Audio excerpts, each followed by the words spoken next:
notoriously biased mainstream media outlets are criticizing its reporting and exposing its whitewashing of Israeli crimes.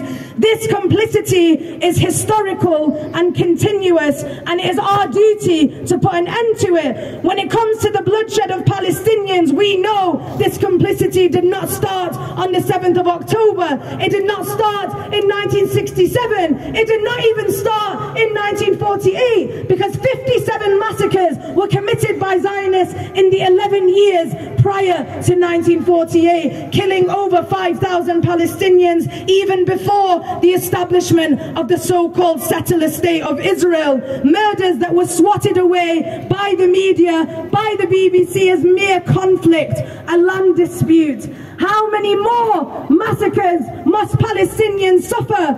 Deir Yassin, Tantura, Sa'sa, 1948, Khan Yunis, 1956, Sobran Shatilla, 1982, Ibrahimi Mosque, 1994, and Gaza, 2008, 2012, 2014, 2018, 2021, 2023, 2024, and now, as we speak, massacre upon massacre, and this is just to name a few. Those who buy into media lies do not consider us Palestinians as human. They do not accept that we bleed as they bleed and we grieve as they grieve. And this is why silence has engulfed the masses, who may not be occupied in body, but they are truly occupied in spirit.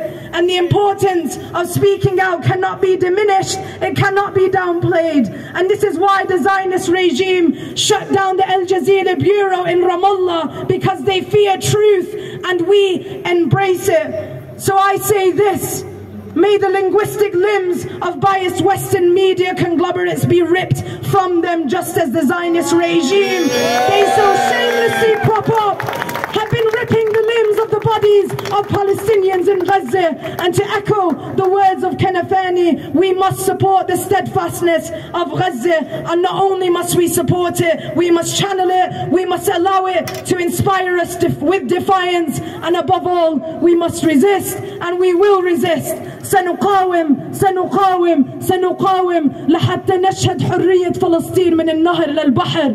We will resist, we will resist, we will resist until we witness the freedom of Palestine from the river to the sea.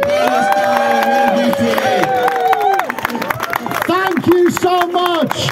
And what an inspiring and magnificent speech to end our demonstration today. And let us have a big round of applause for all those speakers who have spoken today, the Palestinians, the teachers, the South Africans, everybody who has supported us today. And give yourselves a round of applause, because this is a fantastic turnout on a day that was threatened with thunderstorms. Well, we haven't had the thunderstorms because we will resist the weather, we will resist the Zionists, we will resist the racists, we will resist the state, we will resist the BBC, we will resist.